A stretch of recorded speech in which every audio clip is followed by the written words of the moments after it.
Set. All right, we're all set. So I'm going to use today both the book, some uh, illustrations that are in the book, and there is more details on the tabs that we'll be discussing, which I can refer to or tell you where it's in the book. That would be for you to read, but we can, just glance through them, go through them, making sure we don't miss out. And then we have the slides, of course. So it's going to be a mix of both. Okay, there you go.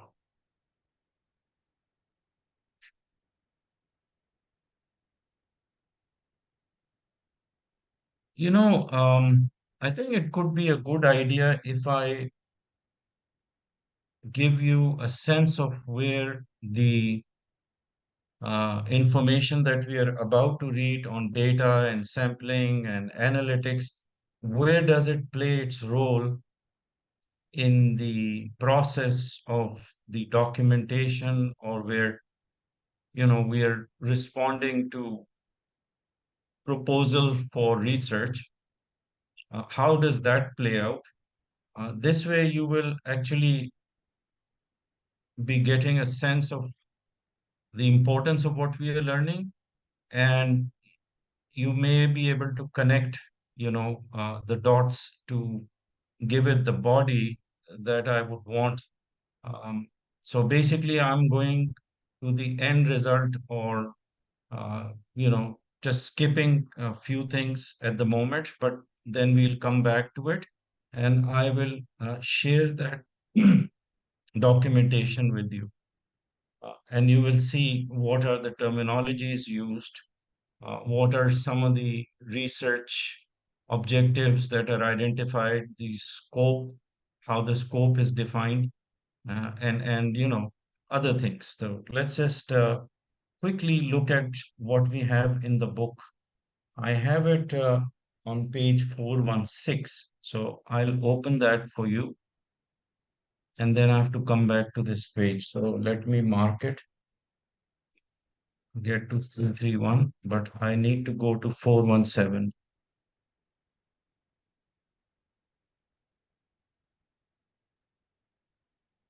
Now, 417 page belongs to module 3, research in business and business of online research. But I'm going to share it with you ahead of time. And then we'll get back into more detail of it when we get to the module 3 later. But right now, it's just a quick overview of the documents.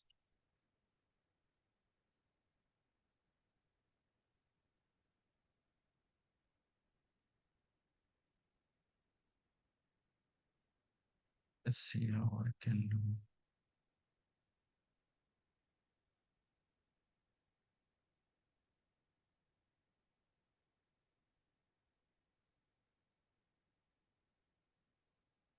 So if you look at this chart on the left, it's page 415.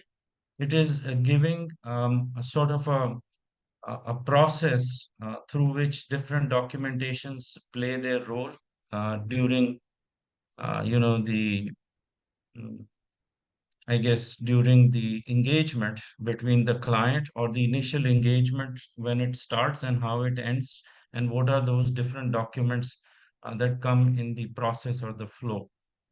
So, where I'm pointing to right now, you could see that in this chart, everything starts from the client side. Of course, they would be requesting a proposal for research, and they will give something called RFP, or request for proposal document. And as a researcher, you would be responding to it. Let's call it research proposal response document. Okay. And that would be the second thing. And this process happens more than a few times, where you need clarification from the client. There's more information required. Initially, the client is reluctant to expose or to give a lot of details, because things that they require is NDA, non-disclosures, and there's confidentiality issues and so on. So that sort of prevents the researcher to get the full picture. But obviously, the researcher needs to know more than that, and therefore would certainly would go back and forth. And so this process continues a few times. And then in step three, once they reach an agreement or the proposal from the researcher is accepted by the client, there is this legalities of contract that needs to be concluded before you can start the research work. So the third step is the research contract. In step four, we are skipping a research report as such because that was okay. So that part is not there. But what we have is the preparation of a billing documents and the final invoice.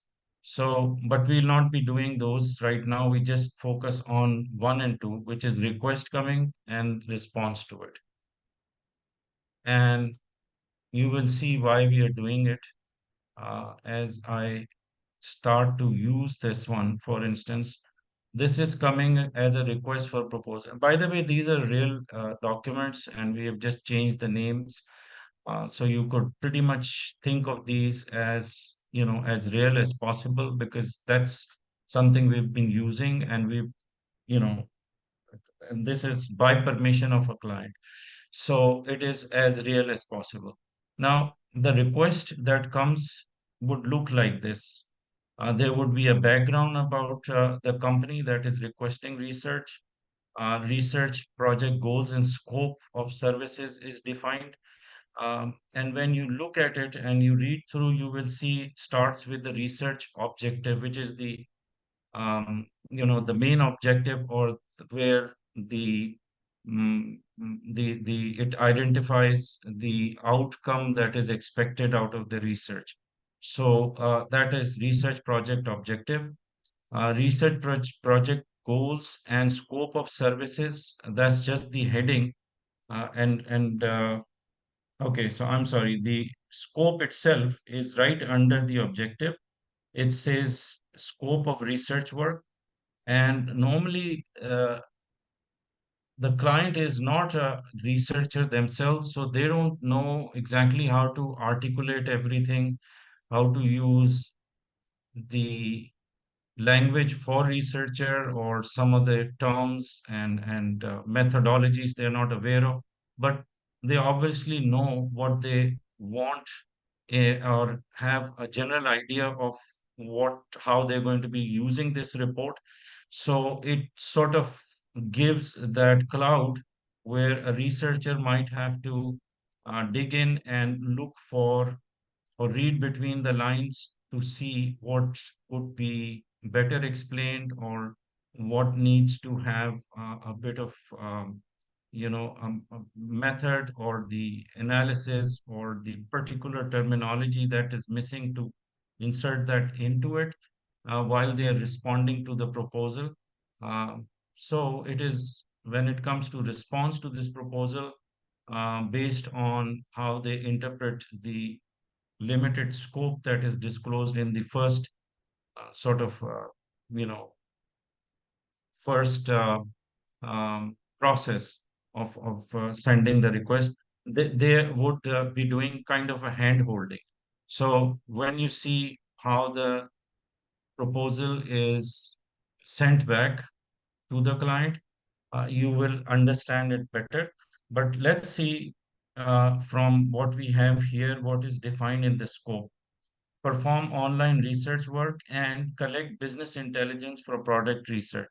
So it is probably a pre-launch of product or a competitive product, something that exists but needs improvement. We don't know. Business intelligence can be very broad. So we have to read further.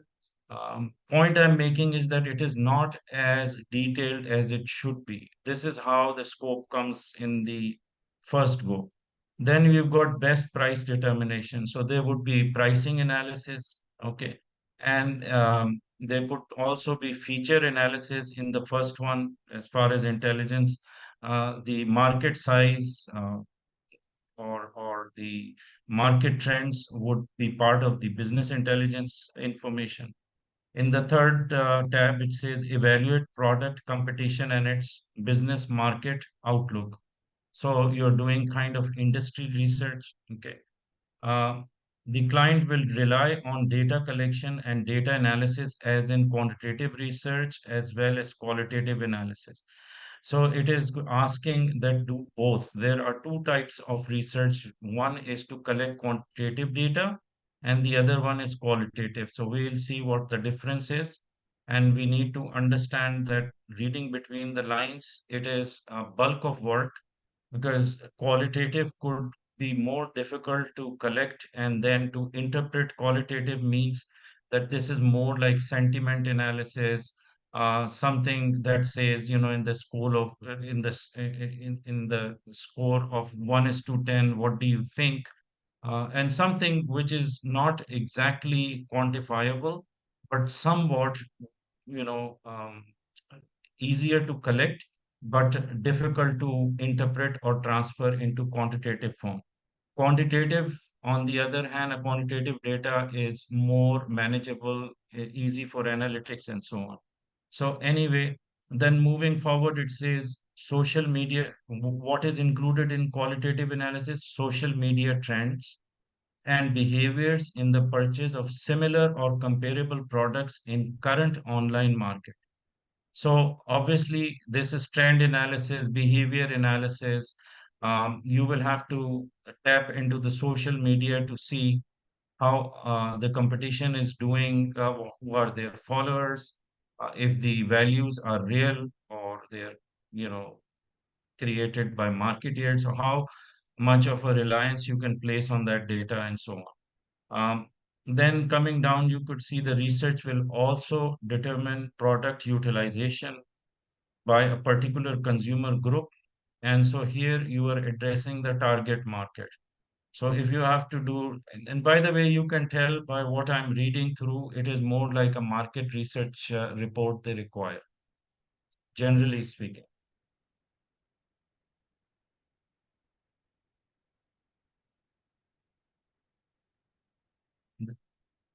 Okay. And then task will include but may not be limited to the following criteria. Now, this statement is not very easy to swallow, and for anyone to accept from the legal perspective, it may mean that your scope of research can be broadened, or the research might take a different form or format, um, if there is no demarcation or limit suggested to what type of reporting they require. So you may want to get this thing sorted out with the client. Usually, when the proposal comes, if your company also has an attorney or someone who is used to dealing with these type of proposals, as an expert, for instance, they will better analyze it, or your previous experience and knowledge of your industry will tell where it is going to take you.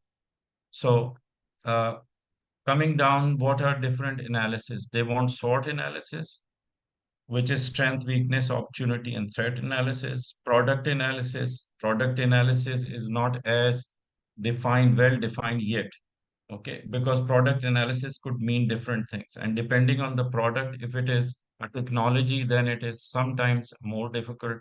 If it is any other analysis about the feature sets of something, which could be a selling point, you'll have to look at that differentiator. And so there could be many dimensions. Products, production of creative material, including online surveys. So they're saying that you may have to do online surveys, and these could bring or be responsible for gathering first-hand information, we call primary information. There could be a secondary information, and there could be tertiary information also. Value of each of these different types of form of data collection is is can be translated in terms of time and money and effort, of course. So, and also the availability of that data. Um, and therefore, you have to look at this mm, prospect carefully if it is, what type of data needs to be collected on the online surveys. Online surveys usually ends up with first-hand info or primary info, and it is a very tedious task because recruitment is a problem to get the sample and to recruit people who can participate in the surveys. Depending on the type of issue, the problem, or the circumstances surrounding it, you will develop a survey plan and then you will create survey questionnaires. By the way, creating survey questionnaire is a science in itself because it involves psychological factors. It involves, subject related factors, objective related factors, but I'm not able to identify to define it in detail. But I'm saying that it is an art, and it requires a knowledge and a background to create effective and objective questioning.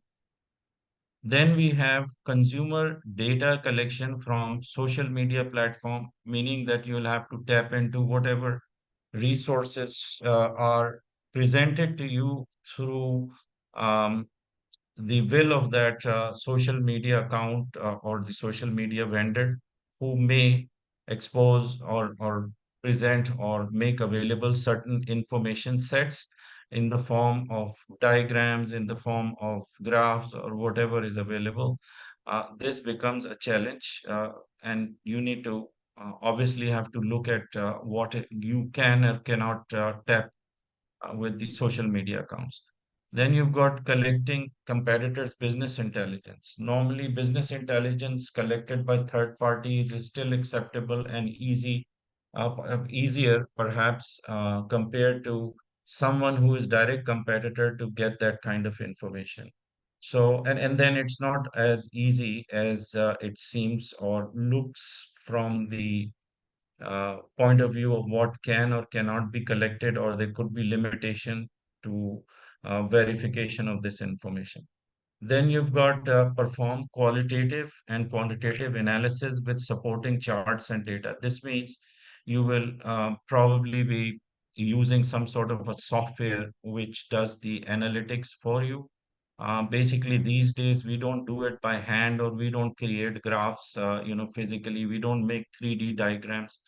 These are all based on the softwares that you choose to use or work with, um, and the data sets that work with, say, qualitative versus quantitative are different depending on how you have strategized the collection methodology of info. Um, Specifically talking about data, when I say info, is the data collection, quantitative or qualitative. That's what you're going to insert into those softwares for it to formulate those documents and do the analysis. Build market research plan. I would say no to this because, see, when somebody says build a market research plan, it involves many facets of what is included in the planning. It would also include budgets, foresight, risk mitigation, projections, competition, marketing plan, and so on.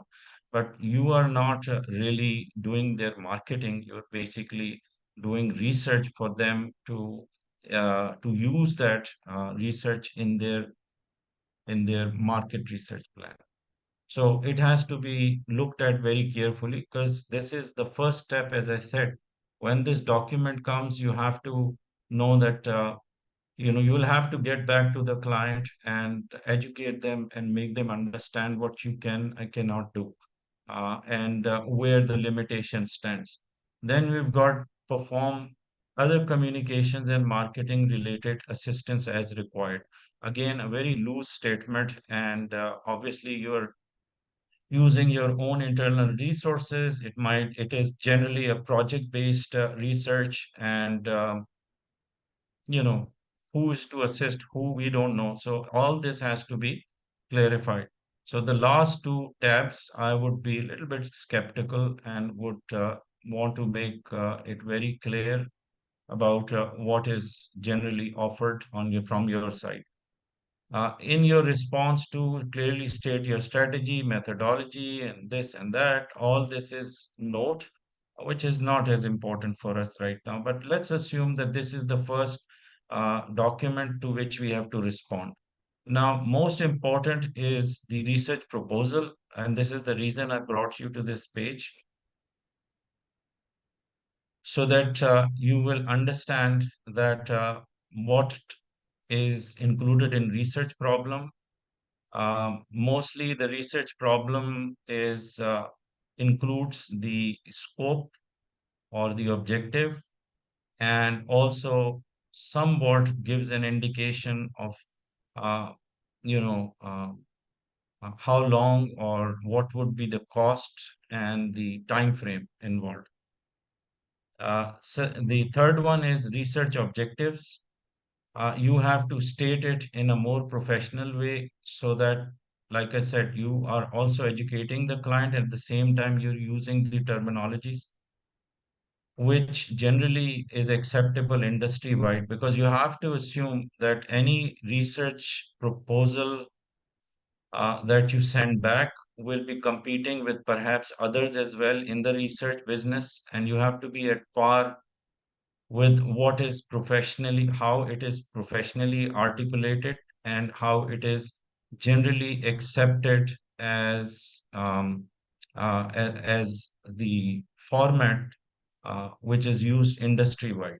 So you are doing all of that when you're creating this from your side.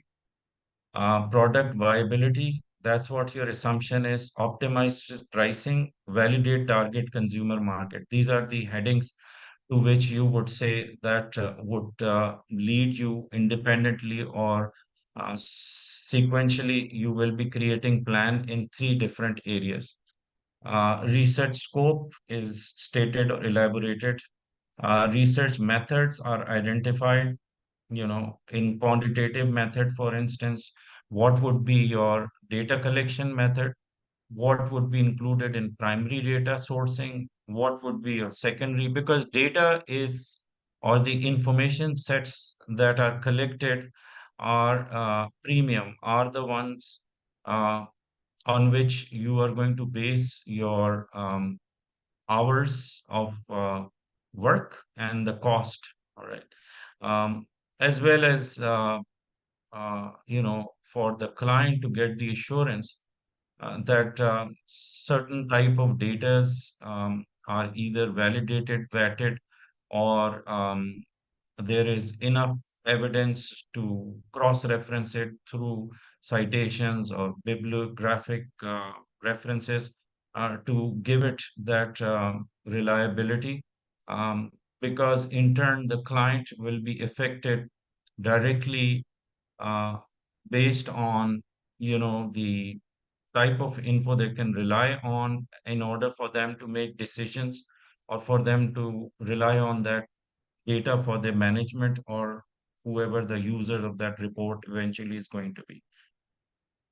Then we've got, quantitative analysis. That's first was data collection, and then there is an analysis.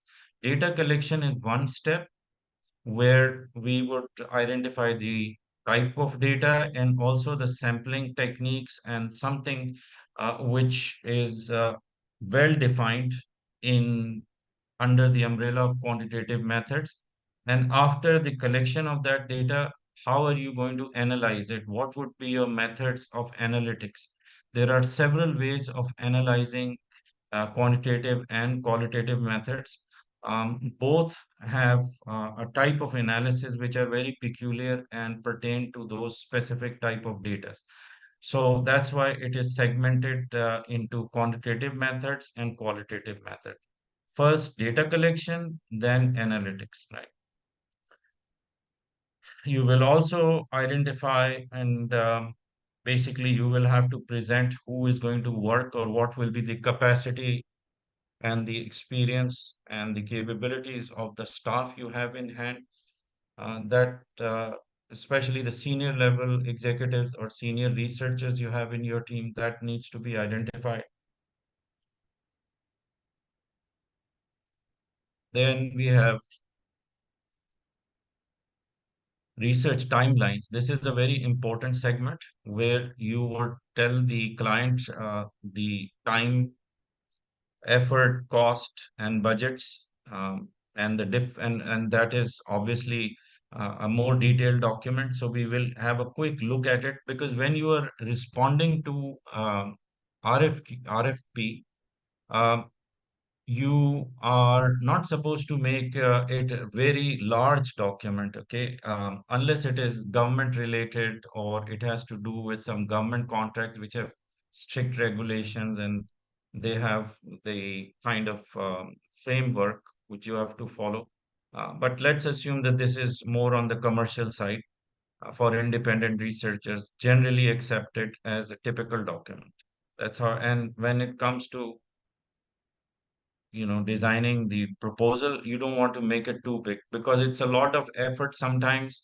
And again, within this you also put a disclaimer saying that this is based on estimate, this is not final, and so on and so forth. So you always leave a room for you to maneuver and make changes, and of course interacting more with the client will make it even more accurate. So cost of research, disclaimer, and non-disclosure and anonymity. This we add to our proposal only because, first of all, this non-disclosure is mutually beneficial. It's not one-sided, so you have to watch out for that, because you don't want the client to decline what you have sent or not sign on it only because it is one-sided. You have to make it agreeable for both parties, so make it more balanced. And the reason you put non-disclosure in the initial stage is to let the for the client to open up a little bit more, give you slightly more information, just a reassurance that when you get to the dialogues, um, between settling this and even before you sign the contract, they're more open and they're willing to share their information with you. um, anyway, so this is what I wanted to let you know.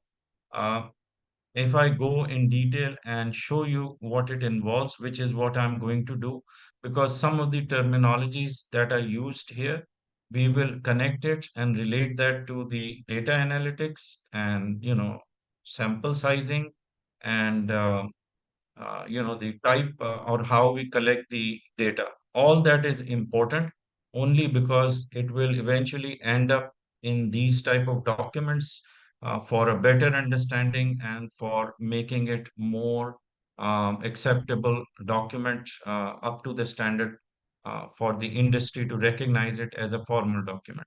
So this is the connection we are going to establish. Okay. I'm going to take a 10 minutes break a little bit early today. So let's just meet in about 10 minutes. I just have to make a few phone calls. So it might be 10 to 15 minutes if you don't mind. So let's see you in about that time. And if you'd like, you can open up page 421 and go through it if you'd like, or make yourself.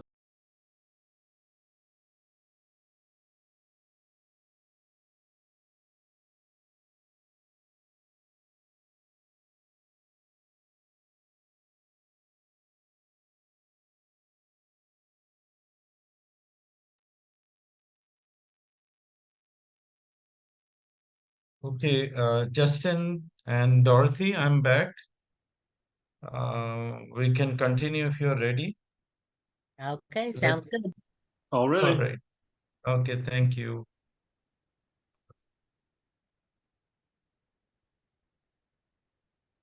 Okay,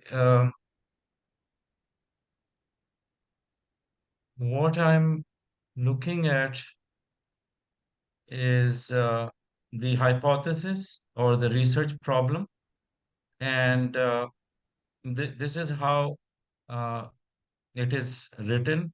And all these are, they will have different ways of writing it. It just depends on how you would like to state that, or your best interpretation you're going to put in the proposal. Not to make it ambiguous, but there should be a clarity. So The client is interested in investing its resources for launching new product. So new product is what they are talking about. For men that contribute, this is like after getting more information out from the client. That's what you thought or assumed with your best um, way of writing it is to state it with the names like what is this product? This is concealing and covering men's baldness by applying an organic hair fiber solution via hair spray bottle container. So it is nice and sweet, but very correctly stated to the point. What is the research objective? The client is an online retailer of innovative, as you can read through. It is talking as we understand, as these are the wordings you will, as we understand, client's primary research objective is to make pre-launch decision of a hair simulation, whatever it is, product X. In this regard, client wants to outsource a comprehensive online market research. Now, you have named it. This is online marketing, market research. That's what it is. Now, next it says that covers both qualitative and quantitative research concerning new products viability, optimize pricing, and validate target consumer market. Okay, so this is the objective.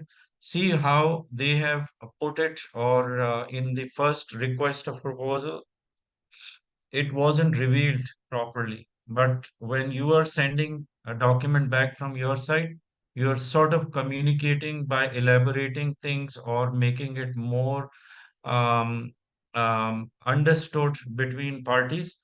And therefore, that's how you would rather be writing or rewriting the objective, which now states clearly what it is with more detail. Anyway, just coming down here, it says research methods. Now, what are the research scope is defined here by the client, somewhat similar to the wording they have used. So not to confuse them as much, but at the same time, there would be other ways of explaining all of this, or the scope can be opened up a little bit more when you identify it with or connect it with research methods that you will apply. So, the objectivity of research methods will stick to awareness, which means let the market know that the product exists. Okay. Targeting, reach the target segments with the highest online sales potential. So here you're going to look at trends, competition, collecting business intelligence. Price determination, that is also another aspect. Market analysis. So if you're doing analysis of the market, you're going to do SWOT, opportunities, threats, whatever. Product marketability, perform product analysis, marketability. So anyway, these are just the more of the, now you're slowly funneling it, making it more focused so that no ambiguities are left, and the prospective client is drawn into that funnel to look at how you are perceiving it, or how well you are understanding it. And now comes 5.1, which is most important from the researcher's point of view. In the quantitative methods, and I told you, quickly, that this is more to do with numbers. It's quantitative data. It's, quantifiable in numbers. It's numeric. um, so if it is quantitative research method, you will look at first data collection method. That's what we will learn. What are the different data collection methods we are using? What are the collection methods for primary data sourcing? What is the collection methods for secondary data sourcing? And we don't go tertiary and so on, and make subsets of things. Just making it primary and secondary is good enough. So there would be surveys, transaction logs, uh, all of this that is said, we will learn from the examples and learn from the slides what those collection methods are. Then secondary data sources, what are those? Okay, all of these. Then comes the analysis part. What type of analysis we will do? In terms of quantitative analysis, we'll do survey research, descriptive research, correlational research, casual comparative, experimental research. So there are five different research methods, methodologies, or philosophies, you could say, that pertain to, as they've mentioned in the broad heading, there's a method to survey research, method to descriptive research. We don't necessarily have to go in details of what these are, but for now, look at them as necessary type of qualitative analysis that broadly can be understood industry-wide as a common narrative or a common um, um, terminology is used that can be has a, like I said, method to it. Then we've got qualitative methods. So once we get done with the quantitative, then we will look at qualitative. Again, in qualitative data, what would be the collection methods? You're going to identify it clearly. And because this is time and money, this is where you're going to do your budgeting, costing, etc. So online qualitative surveys you're going to do. So you have to create and design the survey questionnaire. You have to recruit, create samples and recruit subject. It could be human or non-human. It could be an environment. It could be social experiments. It could be something called just plain observation. And then there are virtual focus groups, interviews, and so on. Then gather customer behavior and trend data from social media. And that data may also not necessarily be quantitative. It may be on the qualitative side. So especially when you go to the social media site, you'll find a lot of times the information gathered is based on, how many people said yes, depending on the subject matter. Sometimes it is sensitive enough that you gave, or it is hard to translate in quantitative terms. So there would be uh, um, indicators like seven, the average on a scale of 1 is to 10 on this type of question or this type of situation. They responded uh, by mostly by number seven as the more preferred or the more recurring selection of qualitative uh, questionnaire. Perform qualitative analysis. So when you talk about qualitative analysis, unlike the quantitative analysis, the methodology and the terminologies are different. There is data visualization, sentiment analysis, qualitative comparative analysis, content capture, and text analysis, analytics.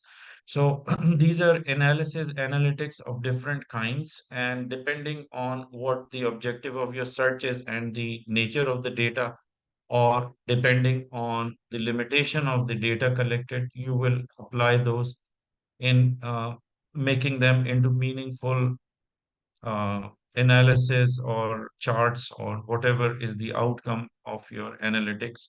And that's where you will use the software, as I mentioned. And then, of course, research team. Now that you know that the surveys are important, and you have to understand what is involved in the survey. So we will learn about different types of surveys, what are different types of questionnaires, what is considered to be open-ended and what is close-ended questions. Um, the analytics on the quantitative side, we have only touched upon something which you can all relate to or you must have read in your school days, like mean, mode, median, part of the statistics science. So we do a little bit of that. That's just to give an idea of what is quantitative analysis. And not to say that we are teaching quantitative analytics, because this is not a class for teaching analytics, but rather to get you to understand the value of learning about these aspects of research, because they are part of the traditional research methods. And without it, the research reporting may not be complete. So, That is one thing. Then the collection method, like what are the different ways of collecting both qualitative and quantitative info? If you're doing it on the internet, the methods or the terminology is the same, except now it has become more on the virtual side. Before you had to physically go and look for subjects and sit with them, do the one-on-one interviews. But now you can use, Zoom and other ways. Similarly, focus groups are virtual focus groups and so on. But the methods of collection of that information will be are important for you to understand, and knowledge of it would help you to build that research proposals. Okay, even for research reports that you put together, you need that understanding what is considered industry standard or norm uh, in traditional methods. In number 7, part of the proposal is your timeline and chart for research. Here we've got like 3 columns, and like I said, this is coming from a real document. So, there are different ways of putting it or presenting it, but this is our way of making it more concise, and I guess it has enough information that should suffice for this document. When you do your research, you have to create a research plan, and research plan involves different phases. We have made it into different phases. One is the planning stage, then there's a data collection and procurement stage. And after the collection of that, you go in phase 3, which is doing your research and analytics. After that, you're going to draft a report. So making it more concise, skipping some of the other steps, which otherwise would require a lot more detail. But let's suppose in the planning stage, at the last column, you can say the number of days that it will take. So first putting it more in the itemized or a bullet uh, format, where we have finalized research contract, review scope with client. All of this is mentioned here. Anything important in this column that needs a bit of explanation, you can put in there. But at a glance, you can see that all of these have the timelines, which is based on estimation or best estimation. So it says that all in all, it's going to take 60 days to complete or go through all these different stages. But if you go in the book and look it up, what are the different phases, you should be able to get a lot more detail to read through. But when I'm explaining something in the class in a more concise way and just uh, talking about some bullet points to discuss, that should be sufficient without making that effort to, unless you don't understand something, of course, you can refer to the book. I keep saying that don't get overwhelmed by the volume of what is contained in the book, because that requires a bit of extra time. If you have it, that's even better. If you don't, then from the exam or examiner's point of view, whatever is discussed are the important aspects or the conceptual um, clarity that I'm offering during these lectures. Then, cost calculations, how we calculate the cost. This part we leave it for another time when we are doing the module 3. And now we can go back to the uh, slides, and we can continue from here.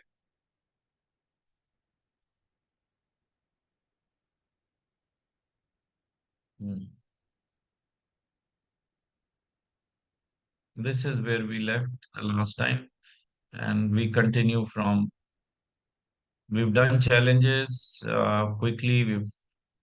Sources, primary and secondary data, planning and data. Okay. So what is primary information source in the exam? This is like a pet question. I wouldn't think that they would ignore it, and it's quite frequent. They just want Some of the questions in the exam are simple to answer only because they want you to pass the exam, not make it too tough. So this is the one of those easier to answer questions. What could be a primary information source, for example? Now, the original document, they will have a choice of what is the different types of data sets or information segments. And then against that, as a cross match, they will give you an option to say whether it is primary or secondary. So you will just, say that A is primary, B is secondary, A is primary again, B is primary, and so on. So that's why you can just, get the general understanding, but you don't have to remember, or, you don't have to memorize it. Just need an understanding. What is original documents, for example, excerpts or translations, like, handwritten diaries, your artwork that you produced, something that is coming as an authentic manuscript, you know, uh, letters, interviews, it is all stated here. Original and creative work, patents, of course, copyrighted writing, music, artwork.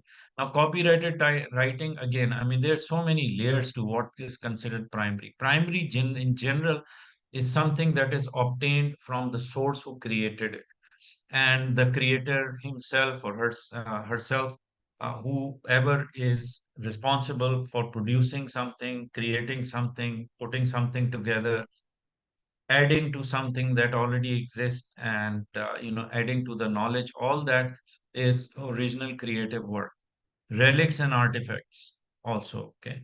um, Clothing, building, I mean, I have students that question these things and say that, it could be this or that, or it may not be as original.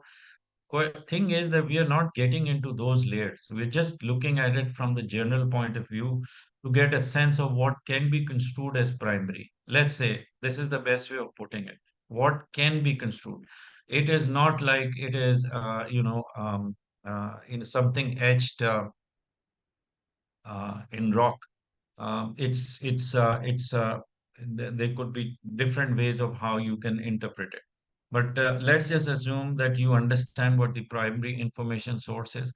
Things about primary information resource is that it is usually very costly to obtain, time consuming, as well as difficulty level is very high to obtain it, and it requires skills to go about and collect information from primary sources.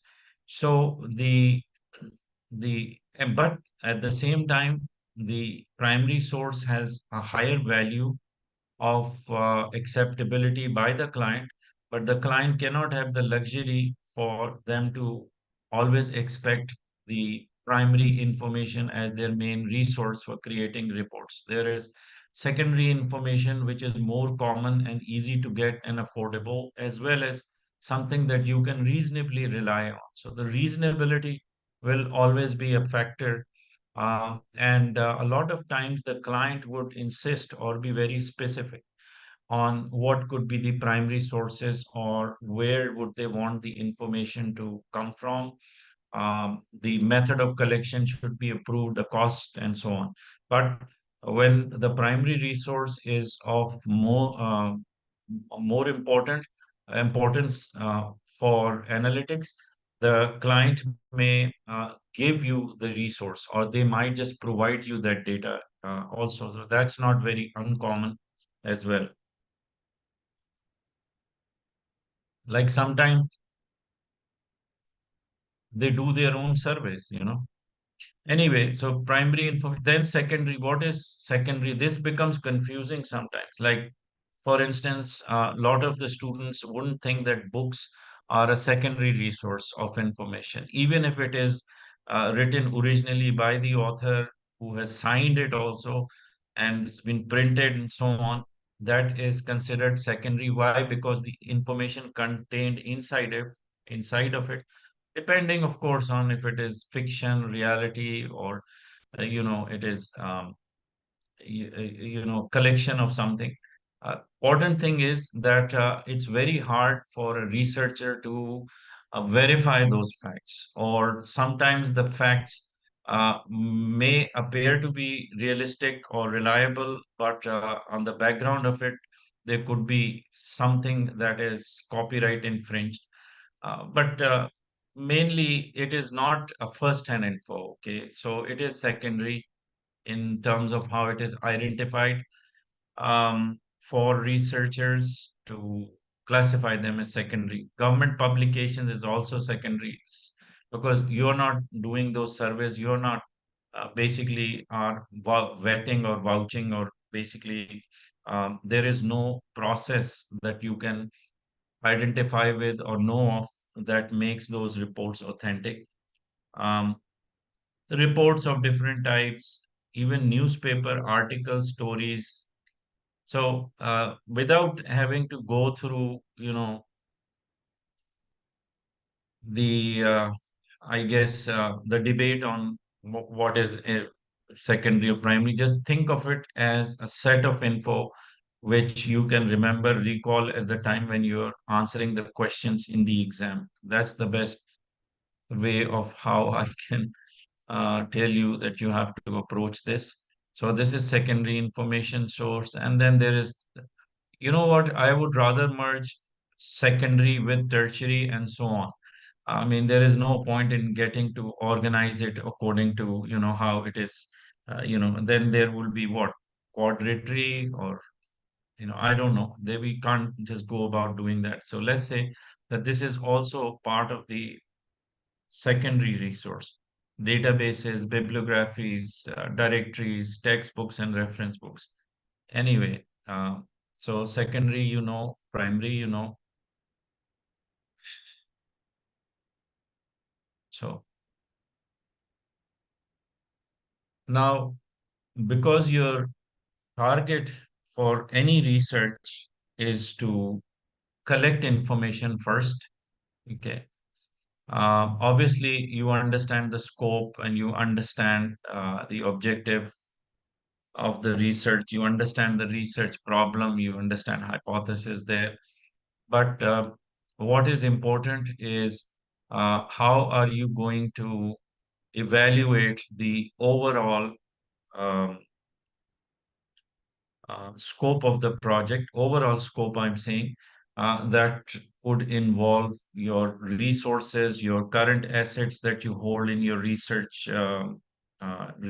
establishment, how much of it is easy to obtain, how to differentiate the different methods of collecting info, or what could be the best approach in certain situations, like go to information strategies, what you can subscribe, um, what you can easily get or pay for which you have to do the legwork or do conduct surveys. Overall, this is what is considered as need and dependency factor. So, how much detail do you need? Basic background information, quick fact, or in-depth coverage. Different types of information are there. There is a background information, there is a general information, there is a referential information, there is a background check, there is due diligence, there is, so we look at all those different types. So approach to looking at or collecting information in those areas of specific type of info, which I just mentioned, would require different strategies. Then you've got, are you searching for scholarly or popular publications, or both? This is more to do with academic. Do you need primary or secondary sources, or both? What is the type of research you're going to do? So this is more common sense, nothing much important for the exam point of view. Need and dependency factor, you may have to click and do your best guess. But generally, out of, let's say, if they give 10 factors, maybe eight of them are, or nine of them are accurate. And usually they leave out just one, just to confuse you out of the whole lot, which may not make sense, or which logically you would know would not be something which, you would consider as a part of your answer, or that you can just find out quickly. Um, as I was telling you about the type of information, there is these 10 different types or sources of info, and there is a weightage given to the reliability, relevance, and the time factor of what is considered important time-wise, or a date timestamp is important.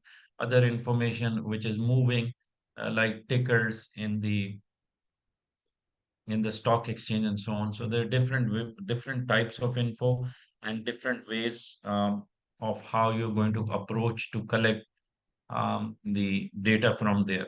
So background information generally requires for you to check and do due diligence and background checks. In-depth information, and it is all stated in detail in the book. So if I'm explaining it to you quickly, it means that you can get a sense or the general sense of what it would entail. And you may not have to read the whole thing, but you just looking at what it means for you from the examiner's point of view, uh, just making sense. That's all we'll explain. So in-depth information means that you are going to do references, you're going to collect it from different sources, different navigations like links that will lead you to verify or do in-depth exploratory information, which is another strategy for doing your research online when you do exploratory research. So in-depth could means referential, anything that would not only include background, but 10 different things could be from, and the sources can be the book, it could be the articles, it could be blogs, it could be social media, whatever. But in-depth means all aspects pointing to one goal, which is to bring everything together in the in-depth zone of information. Then we have information that needs to be vetted, validated, or needs to be verified as facts. So you do quick facts review. This is very short, easy to find out a lot of times. Then and the approach would be different. So data collect this. The reason we are stating all this is that data collection methods in each one of these type of information set will have different strategies. Some you would be okay with quantitative results like quick facts review. Is it good, bad? Is it, is this number correct or not? Is this the height of something correct or not? So quick facts review could be more quantitative. It just depends. Real-time information traps you have to create, and you have to look for information on timely basis, like in stock market, and you can use something called RSS feeds, which is an XML script given to you for free that you can actually run in a browser and be able to get information like up-to-date news as it changes somewhere else. The same change is reflected on your side of the page you're looking at. And it happens at the same time at different places or different locations where the script is running. So that is real-time information. Real-time information changes so fast that generally there is no methodology to it for you to do analytics. And if you do analytics, it has to also be a real-time analytics. In Bitcoin, we do that. Um, Information discovery. Discovery, the word here, discovery, means that you are discovering something that could be an event that happened in the past, or it is happening currently, or something for which you have to collect enough information as evidence, or something for which you would have different ways or different needs and different obligations for collecting them, uh, you know, based on that, on where you're going to use it. So that is investigative information, and it can move from one direction to another. It is not generally covered under qualitative or quantitative data, but it is based on observation. So this is observation related data collection. Then we've got knowledge discovery, which means building on something that exists or anything that is um, It is it is a change that will add to the knowledge of something that you already have a knowledge of, but you're adding to it. So that is knowledge discovery, and this is something that also would involve qualitative and quantitative data. You've got big data information. Big data means that this is basically, I mean, I'm sure you've heard of it. Maybe 3 years ago, it was like a big deal. Everybody was talking about it. IBM is still ahead of any other technology that would be able to look at those massive data sets. Or I wouldn't even say data set, but they are, disparate data, or it could be related data. It just depends on the volume and how much of the volume you can correlate. It requires massive um, power from the computers, which are generally supercomputers, because the volume of data is enormous. So we are talking about the cloud in the internet sense. It is everything that is floating in the networks, which apparently can be collected or communicated and given some sort of sense of relationship and could derive something meaningful. However, it is so big that you know the IBM, for example, still working on it. And these are called unstructured. They are unstructured as long as they are not identified or comparable or relational enough that it can be evaluated by someone looking at them in the format of a table or in a more easily recognizable format that would allow for someone to make a decision. So those are unstructured raw data. Then we've got, and then there is and we are not even going to touch number seven. Then we are going to get to eight, which is gathered analytical or statistical data. Now, another set of information, which is generally primary or first-hand information, are polls, census, surveys, statistics. Uh, you know, Virtual groups or communities here is more can be more on the qualitative side of data or primary data collected through first-hand interaction with your subjects, um, where you're doing your focus groups or virtual groups. If you talk about the internet, that part where you are interacting in real time with a group of individuals carefully selected or communities selected for a purpose which may have a homogeneous characteristics, and depending on the objectives you will make that selection. All that would collect qualitative and quantitative data, and it will be considered primary knowledge or primary data. Then you've got news, blogs, articles, reviews, and everything else that we find on the internet and look for leads and look for ways of verifying it. But at the same time, because it is a secondary data, the likelihood is that you will be the best judge to make a selection to see whether this could be a source you can rely on, and is it verifiable or not, and so on and so forth. So, different types of info, different blends of it would require planning, but generally, in the sense of how I would think of um, how they are considered for researchers, I would say when you build your research paper or you design your research report, you do a mix of all of these. Generally, it's not separated, or one can overlap another one, but out of between 1 through 10, they are, they rotate and they are used at different steps, and based on strategy and availability of information and convenience, money, time, all those factors, and the complexity of the project, it may involve all these different blends of information that you need to work with.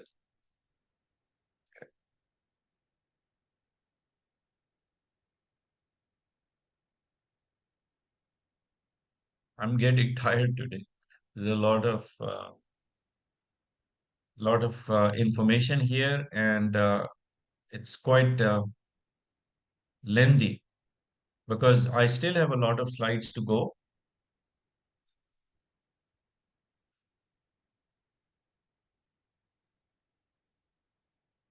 But let's give it the best shot because I have about 15-20 minutes. Unfortunately, I have a commitment tonight and I just couldn't let it go. It's an opportunity rather, so I have to meet somebody. That's why I might just, and maybe I have to do a virtual thing. It's a Zoom after dinner or whatever, these, there is a community, there is an event going on, and I have to be there or present myself before 9 o'clock their time. So anyway, we'll try to do as much as possible. And if you don't like, or if you feel that the pace is too fast, please let me know. There is so much to absorb, quite frankly, Justin and Dorothy, that I sometimes feel that you know it may not be humanly possible because I'm used to it and I've repeatedly giving lectures. So for me, it's easier said than for you to uh, absorb it and assimilate everything. Um, it might be a lot of info. If you'd like, I can slow it down a little. Otherwise, there are ways in which we can catch on or catch up with whatever gets left out. So don't worry about it. Only thing is that whatever is read and said, you are able to absorb it all. And if it becomes too much information, then it'll start spilling out of your brain, and that's not good either. Yeah.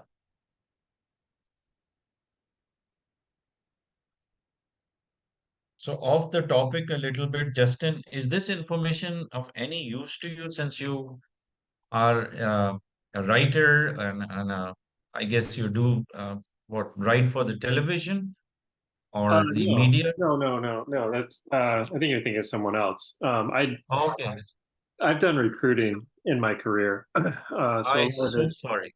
No worries. So all this Yeah, I makes just sense. forgot totally. Yeah, I see. Um, So it- how is the recruitment business or your background going to benefit from all of this that we are talking about? Is it of any use to you, or is just information? Do you think you can use it somewhere? well, one, I mean, I'll probably transition into something else outside of recruiting, so this is helpful. But I think the sort of research strategies, looking at Boolean strings, that sort of thing. I think that Mm, that's pretty handy for smaller firms who maybe don't have as many resources as larger firms. Because I think mm, most people just buy subscriptions to databases, and that's how they find people, and they pay mm, for you know people to do data entry, that sort of thing. mm. So they're collecting data, but they're not having to kind of do the I guess like the internet research. So a lot of this has been helpful. Um, but again, it's good just to have these skills in case I want to go on and do something else. Yeah, because on the same note, I'm just being a little bit creative here for the purpose of the kind of line of fashion you're in. I've had so many of, I mean, I've had so many students that are coming from the recruiters, the recruitment background, and HR, and they ask questions and things that I've learned from them. I found that it could be really helpful to be able to get leads or get resumes collected with having a more fresher data or something which is pre-qualified, or the kind of resumes that are current, that are actually realistic, like nothing that went dead, because out of every 1,000 resumes, I found out that 70 to 77% are dead. Like they're not in, they're they're they're not as useful. So it leaves only 23 to 25% which can be worked on. So that sort of thing, and then matching exactly the qualifications or the parameters which um, otherwise are mechanically sought through data scraping and softwares which do massive collections from different websites. That is also very difficult to vet through, or you could say to more further due diligence, because it takes a lot of times just to get that sorted out and clean it up. Just cleaning that is a lot of problem. So that is one thing. Then the different sources from where you get that info or get those resumes. For instance, there are these collectors like Indeed.com. What is the other one? Simplyhired.com. They're just collecting resumes. They're not really out there for offering any real jobs to anyone. You know, they're just, and a lot of resumes, like most of them, they're, so am I saying it right, or I'm like totally out of uh, the zone of what is the what is required for you to do these collections I online? think that's. I mean, I think that's right. I think a lot of the larger firms in recruiting, people send in their resumes, so you're constantly getting leads on people, and then you just kind of have to, um, go through. Then you just have to take the time to actually go through everyone's resumes. I think smaller firms are lesser known, and not a lot of people are approaching them with their Mm, resumes. I mean, ZipRecruiter, Indeed, they offer subscriptions for you to search resumes because the resumes are actually more filled out than yes. LinkedIn bios. And, Mm, especially when you're looking for key criteria for executives, people are going to write mm, more in their resume than they will in their LinkedIn profile typically. mm, Um, so I think some people just have to rely more on resumes, and there's not a lot of places to get them, mm, unfortunately. Um, mm, but yeah, mm, it's a tricky science to try to find the right people, um, just using mm, LinkedIn and a reference network. mm. I'm thinking that if possible, because I don't know if I, and I'm sorry, Dorothy, I hope it's not too boring for you. But I have few things that I want to share. Perhaps it could be useful for you as well. No, that's Um, good. if it's okay. Um, I was thinking of designing a course for the recruiters specifically, because I get a lot of emails that are forwarded to me um, for the recruiters to get very specific type of training for which they give a very good understanding and a detail of what they're looking for. So having a collection of all that, I know what could be a good plan and a program that we can offer. Why? Because I can tell you that if you heard of ADP, ADP systems, which is payroll related, and now they're into recruitment business as well. This is a public company, biggest that I know of in USA, which is doing this recruitment business. I thought you might know ADP, ADP Yeah, systems. yeah, you're talking about Okay, automatic data processing. data processing. Yeah, Yeah. yeah, those guys. So they have a branding called AIRS, AIRS, and that branding is actually what they use to offer training courses for the recruiters, or a kind of an expensive blend of teaching how to create search queries specifically to find resumes online, and few other things. But they borrowed a lot of information from us some time ago. So we had like a litigation situation because they came up with a course. It's called CIR, Certified Internet Recruiters. Right? And what we had some where we had something that they were contesting, it was our domain called AOFIRS.org. So there was like this deadlock, and between the two of us, we vetted, checked, and just finding um, you know holes and gaps to be able to sue each other much better, right?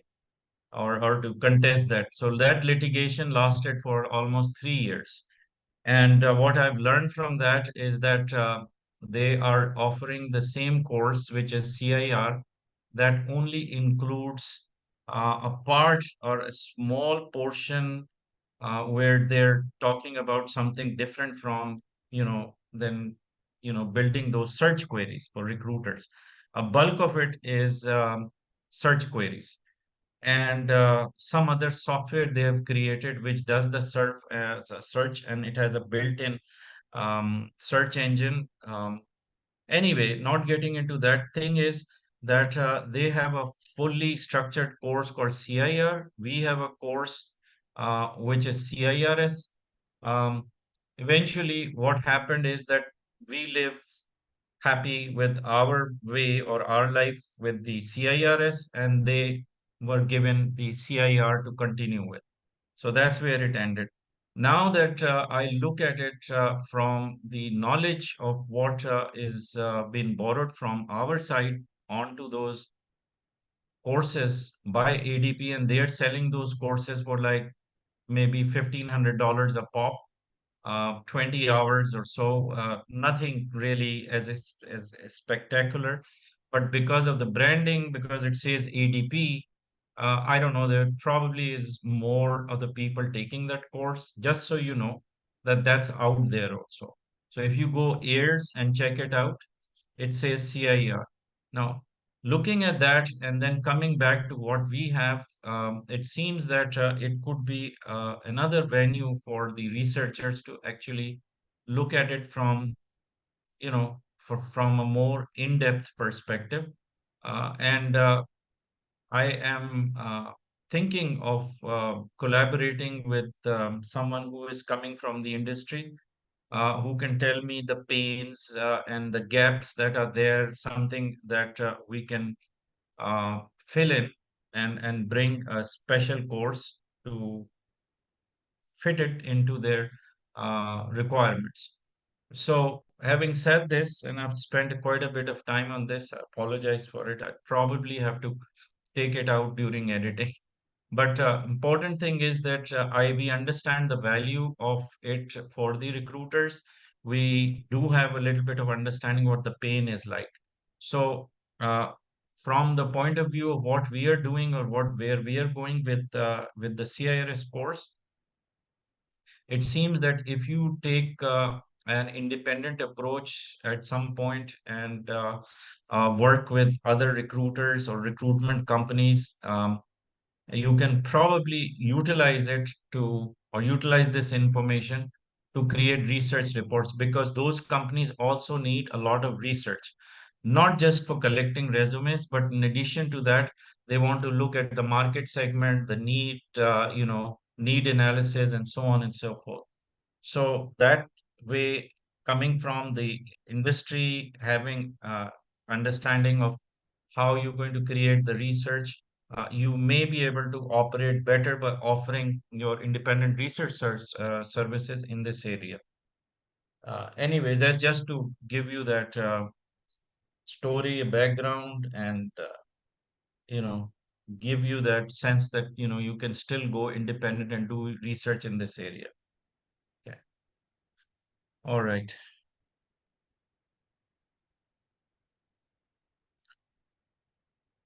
Now, internet information reliability. Obviously, you need to look at how do you identify with it to be correct info. So you're going to look at the author. You will do the author. Are you there, Justin? Yep, I'm here. Okay. You sounded busy somewhere. I thought I'd just give a howler quickly. Okay. So author verification, obviously, you're going to look at where the author is coming from. Is that author writing about the same subject? Is that author savvy enough or have enough background and knowledge to write about certain subject matter? And then look at the author. If the author is writing on 10 different subjects just to make money out of it, or just as a writer alone, not having that special qualification, but just writing on any other subject. So that is important. Purpose of information in review, whether there is the information makes sense in terms of how it is put together in the sequence of proving on or adding to a knowledge. If that information is scientific, if that is just general info, or it is about a subject, is it sociology related or whatever. So the purpose of information, it has to be consistent. It has to have that sense for you to know if the writing is something that you would call a quality writing. Then information objectivity evaluation. That at all times the objectivity of writing that article. I'm taking an example of an article. It could be any writing, that objectivity remains intact, means that it is slowly heading to a conclusion, or it is a summary summarizing something, or it is an opinion that it is giving, or maybe leaving it for someone to make their own opinion. So it's a style of writing, as long as the objectivity is there. Accuracy of information, obviously, you'll have to validate and see if it is cross-reference, as in citation in number 8, or it has links that are verifiable or coming from authentic source. The accuracy facts check you can do. Reliability and credibility of information presented. Reliability is proportion, is directly related to credibility and so forth. So reliability will depend on the authentication of that document, similar to how I've explained the web pages, how the web pages authenticity is determined, something similar to that. Currency of time, if the information is such that it needs to be current, if it is scientific enough, or if it is related to internet or web, it has to be more current, depending. Verification of links, you have to do citations and bibliography. So 8 factors which we think are more important for validating, verifying information for it to be reliable and credible, and so on and so forth. So this is just something that might be in the exam. You can make sense out of it just reading through. Anything, like I said before, that does not gel or does not fit in, you will have to leave it out and mark everything else as correct. Planning, these are detailed subjects. These are the subjects which are covered in the book, but when we look at the questions, you will see that it's only dealing with bullet points. It's not getting into the deeper layers of what they mean. Basically, it's just the conceptual understanding of what it stands for, or what it is trying to accomplish with these headlines or headings. In the planning area, project scope assessment is most important, because if you have to do your planning for research, assuming you're doing it yourself, okay, it's your own research project. Now, not talking about what the client is scoping for you, say it's a project of your own, you have to scope it. Scoping is just to give it some sort of a demarcation or limits to where it would start and where it would end. Scope assessment is complex. A lot of times you miss out on certain aspects which you later end up adding, but then this distorts the shape and the process of doing your research. So if you are experienced enough, you will complete everything and put everything within the project scope. If not, there would be bits and pieces that you'll have to go back and add, and then the process is interrupted or it is altered. Sometimes it is not even feasible. Then you've got now it's coming from the hands-on practical side of info, which is something that you'll have to remember and may not be in the book, but coming from, like I said, experience. Number two, information sourcing. You have to see realistically what can be sourced easily, what could be primary, what could be secondary, whether it is realistic to depend on certain information or certain data that um, maybe in the end might not even be available or may require a special permission or special um, uh, privileges. Data collection, data types, and sampling of data. So data collection, it's very hard to collect everything, as far as data, it is out there, and it could be a whole population which could go in millions, or there could be hundreds of thousands of records. So when you're doing your research work, you have to stick to something called sampling, or sampling method has to be adopted, and the samples have to have a certain attributes or certain sort of a homogeneity, and one sample may compete with another sample, or one sample may have certain characteristics with relationship to or in comparison to other set which would have different characteristics. And by design you have to do sampling in all different uh, sets. So this is a technique which you have to adopt, and there are methods for which you have to be very aware of, as if you would have to define the strategy of your sampling that is understood industry wide and is presented through a certain terminology for it to be understood in the same sense.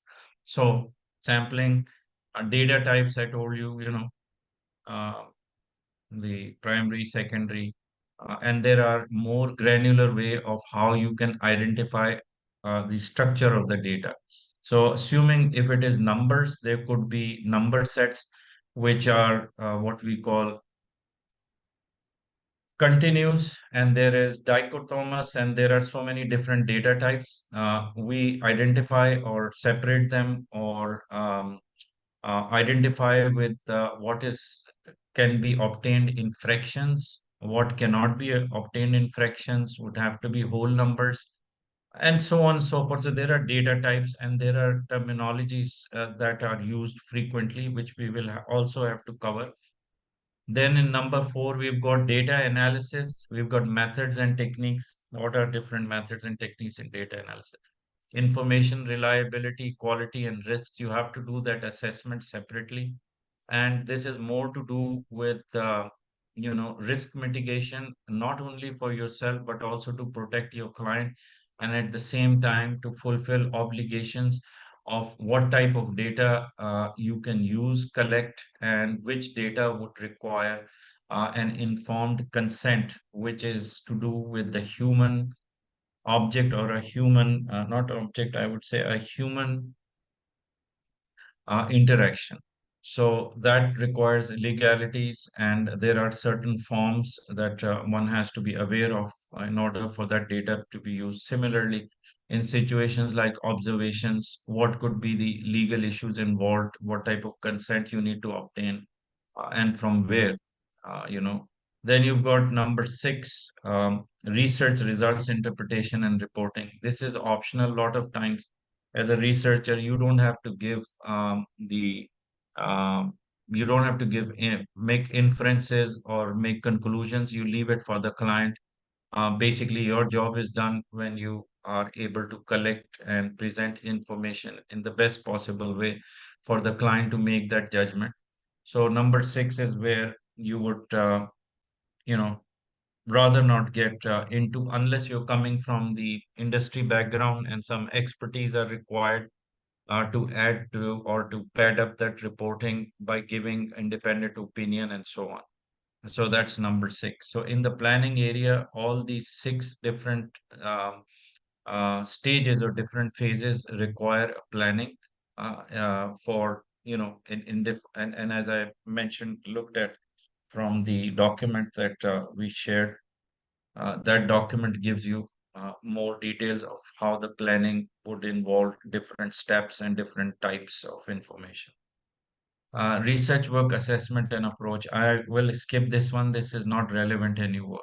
Research planning, scoping, defining a topic, all of these are identified different stages, but I don't want this information to overlap what we just discussed in planning areas. So let's just stick to this one.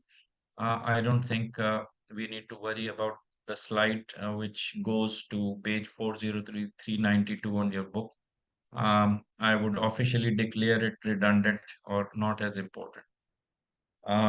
Scoping the research. Okay, so let's finish this one and then we get done for today. I will then see you on Monday, but after having done this one. So scoping the research scope, if it is, just simply stated, what this is saying, never mind strength, never mind limitations. Just get a general understanding that the scope can be broad, which means less information is provided. So you are left with guessing, or, there could be, more understanding of how much of the information would relate to the limited way, to the scope that is not explained in detail.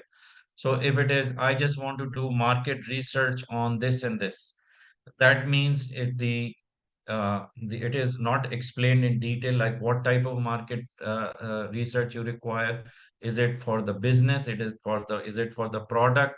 Is it to do for something that you would like to produce at some point in time? Is it feasibility related to get the fundings and so on?